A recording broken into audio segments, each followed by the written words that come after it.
Como você bem sabe, o Flamengo ganhou quase tudo em 2019, mas o orçamento de 2020 não é tão bom, meu querido André Varela. Hoje a gente veio falar do Flamengo. Como você viu, tem várias coisas do Flamengo aqui na mesa, né? Várias coisas. Só que não.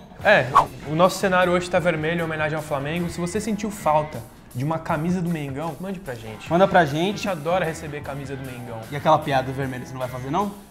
Não. Arregou, né?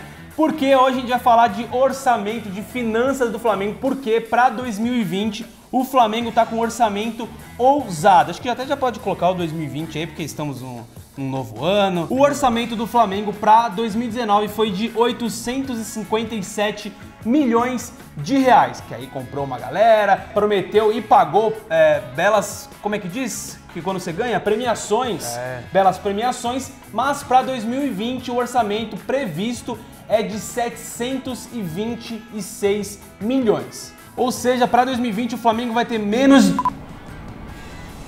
100 milhões a menos. 130 milhões. Ou seja, para 2020 o Flamengo vai ter 130 milhões a menos para gastar, para pagar suas contas, para contratar jogadores. Mas o que a gente veio falar aqui hoje é da meta ousada do Flamengo.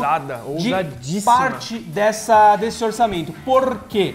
O Flamengo, desses 726 milhões, 283 estão previstos que venham da transmissão da TV. Mas para isso acontecer, para o Flamengo conseguir alcançar essa meta aí de 283 milhões, olha que ousado que os caras foram, né?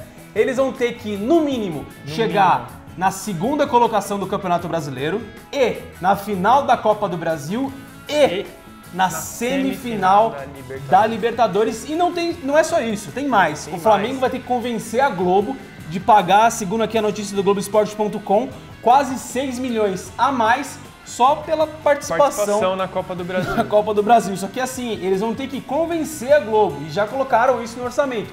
E não tem garantia nenhuma. Não, sem nenhuma garantia. De que esse argumento vai ser atendido. Ou seja, o Flamengo vai ter que manter o patamar que eles atingiram e superar, né, segundo o Jorge Jesus, que o Jesus ele quer bater os próprios recordes, né? Ele quer atingir outro patamar de novo, como já atingiu nessa temporada, né, que foi uma temporada incrível, como todos sabemos. O Jesus quer bater os próprios recordes e para isso vai conseguir atingir essas metas aqui, só que com a possível saída do Gabigol, uma possível saída do próprio Jorge Jesus em maio, que ele não sabe se o contrato vai ser renovado ou não. O Flamengo colocou uma meta ousadíssima aí no seu orçamento, mas eu acho que a possível venda, quase sacramentada isso que eu ia falar, nem tudo tá ruim no orçamento nem do tudo Flamengo. Tá vermelho, né? Nem tudo tá vermelho. O Renier, como vocês, nossos queridos telespectadores, web espectadores, YouTube espectadores, isso aí que ele falou, são muito bem informados, vocês já acompanharam, já sabem que o Renier tá praticamente negociado com o Real Madrid por uma cifra milionária. Jesus não tem papas na língua também, né? Não Jesus tem, é Jesus, ele fala o que ele quiser porque o pai dele é quem, né? É ele.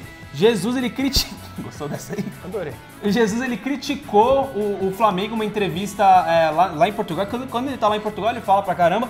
Ele falou a seguinte frase: o Renier não pode ser vendido por 30 milhões de euros. Nisso, o Benfica é espetacular, porque vende atletas até acima dos seus valores. O Flamengo, olha isso aqui, o Flamengo ainda não sabe valorizar os seus jogadores. Assim como a maioria dos clubes no Brasil, né? Você vê o jogador sair daqui do Brasil por um valor ridículo e lá na Europa depois ele desponta e é vendido por 10, 20 vezes a mais. Não vou citar exemplos aqui, a gente pode fazer um outro vídeo só falando disso. Um exemplo é o William, quando foi vendido ao Shakhtar Donetsk, que foi um valor irrelevante.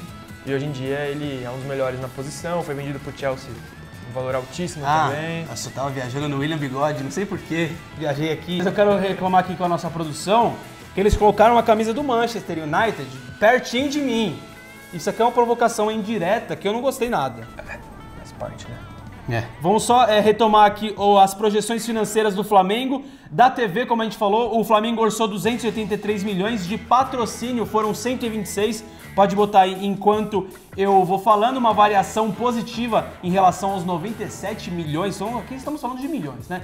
97 milhões no ano passado. O Flamengo orçou também 108 milhões de reais com bilheterias e estádio, 96 milhões com sócio torcedor, 80 milhões com venda de atletas, mas acho que essa notícia aqui ainda não estava contabilizando... não estava contabilizando o Renier. Não estava contabilizando o Renier, tanto que o Flamengo, essa aqui é a parte mais deficitária, porque essa palavra é bonita, do orçamento. Em 2019, o Flamengo fez quase 300 milhões em vendas de atleta. Teve a venda do Paquetá, teve a venda de uma galera aí. E no orçamento inicial, eles estavam prevendo só 80 milhões de lucro com a saída dos jogadores, mas com essa possível venda do Renier, esse número certamente vai aumentar. E com o social, o Amador e outros, que está aqui na tabelinha do Globoesporte.com, o orçamento é de 33 milhões, esses valores todos juntos dão 726. E lembrando que mesmo no ano passado que o Flamengo foi incrível, teve uma certa briga financeira por questão de premiação da Libertadores, e essa crise, entre aspas, estourou no Mundial. Que saíram notícias que os jogadores estavam brigando com a diretoria, porque a premiação para os funcionários do clube estavam baixas. Então, assim, para vocês verem, até num time campeão de tudo, ou quase tudo, o dinheiro é importante e causa brigas. Mas o Flamengo, além dessa questão, ele tá com uma briga política muito forte, e eu acho que esse vai ser o principal adversário do Flamengo para 2020. Eu já vou até colocar um número aqui. Coloca aí, porque antes da gente falar desse número que o Dé vai colocar, lembra daquela frase que eu falei do Jorge Jesus, que ele criticou o René, não sei o quê? Porque o Marcos Braz, né, o vice-presidente de futebol do Flamengo, rebateu o próprio Jorge Jesus, o próprio técnico do time, pela crítica que ele fez ao Renier. Abre aspas também. A venda do Renier. A venda do Renier. Não ao Renier. Exato. Bom, repetiu de ano. Quando... O cara vale 30 milhões de euros e repetiu o terceiro ano da escola. Ele compra a escola e passa, então... Vamos lá. Quando trouxemos o Jorge, acreditávamos no trabalho dele, mas na parte financeira não preciso dele para fazer essa análise. Ele tem a análise dele que eu não vou discutir. Ou seja... Fica quieto na sua que quem cuida das finanças somos nós. Basicamente essa declaração é o quê? Eu compro, você escala e fica na sua, fica na minha, ninguém se mete no de ninguém e o Flamengo é campeão. E agora a crise, o maior fator da crise política do Flamengo, que foi a demissão do Pelaipe, o gerente de futebol do Flamengo, foi demitido por e-mail do RH. Nossa. Isso que ele tinha sido prometido a ele que o contrato seria renovado. O contrato dele se encerrou no dia 31 de dezembro de 2019. Prometeram que iam renovar e depois, obrigado pelos serviços prestados. Isso aí é tão ruim quanto terminar o não. Ai. O Pelaipe, ele foi demitido um dia antes da reapresentação do Flamengo, da reapresentação do time sub-20 do Flamengo, né? E ele ganhou 5 títulos com o Flamengo nas 2 passagens dele. Ele veio no começo da década e no final da década. Em 2013 ele foi campeão da Copa do Brasil, em 2014 do Carioca e agora em 2019 ele foi campeão do Carioca novamente, do Brasileiro, da Libertadores e do Mundial. Não, Mundial não foi vice, mas é uma baita conquista. Exato. E explicando um pouquinho, nós não somos experts em política do Mengão, mas tudo indica que o Pelaipe foi demitido com forças ali do BAP, do vice-presidente de Relações Exteriores. Ou seja, eu vi essa expressão na ESPN, acho que até foi o Rômulo Mendonça no bate-bola que falou, é o suco do futebol brasileiro isso. O vice-presidente de Relações Exteriores demite o gerente de futebol, o presidente não faz nada, o vice-presidente de futebol não faz nada, ou seja, uma bagunça completa. E no fim, essas crises às vezes acabam ficando mascaradas num time que teve um bom desempenho, né? Exato. É mais fácil uma crise dessa vazar para a imprensa, ficar muito clara num time que, por exemplo, o Cruzeiro, que não teve uma campanha boa, mas num time grande, campeão, igual foi o Flamengo com um ano bom, é difícil vazar. Então, pra vazar é porque foi uma coisa muito séria. Eu acho que, mais uma vez, citando a ESPN, eles falaram um negócio bem interessante. Eles imaginam que o Flamengo pensou que ia ficar tranquilo isso, na surdina. Vamos demitir o cara aqui, ninguém vai saber, mas ainda mais aí... que demitiu por e-mail, não convocou nenhuma coletiva, não fez reunião, foi por e-mail ali nos bastidores, só que... Mas aí explodiu a bomba e o Jorge Jesus, mais uma vez, sem papas na língua, questionou a demissão do Pelaipe. Ele falou aqui, ele questionou, na verdade, os motivos para a direção de futebol e a direção de futebol não deu muita bola pra ele. Satisfação nem para o Jorge Jesus, nem para a torcida do Flamengo. O que mostra que já estão pondo em prática o que já foi dito antes. Você cuida do time, finança e diretoria é com a gente, não se meta. Isso é perigoso, porque o Jorge Jesus, se eu não estou me enganado, ele saiu do Al Hilal por brigas com a diretoria. que a diretoria estava querendo se meter muito na conversa, não sei o que, ele não gostou. Se ele perceber, o contrato dele termina em maio, se ele perceber que o Flamengo não é um ambiente interessante para ele ficar, vai vazar. O Gabigol também pode vazar, a Renier também, o Michel tá chegando agora, mas sem o Jorge Jesus, esse caldo aí pode desandar.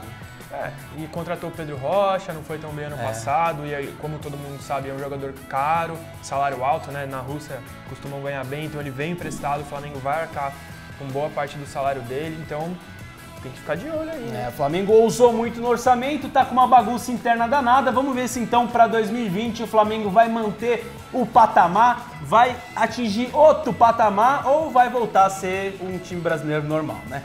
O que vocês escrevem, Dinho? Deixe seu like.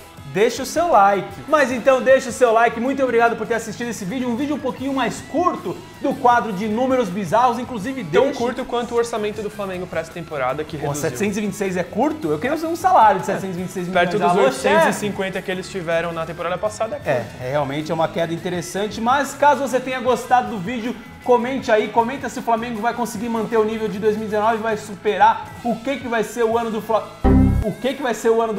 E muito obrigado, meu querido amigo. Muito obrigado por mais uma participação. Tapinha amistoso, Murilov, incrível. Obrigado, pessoal, por acompanhar esse vídeo até aqui. Estaremos de volta semana que vem com um tema interessantíssimo. Um abraço, beijo, amo vocês, família.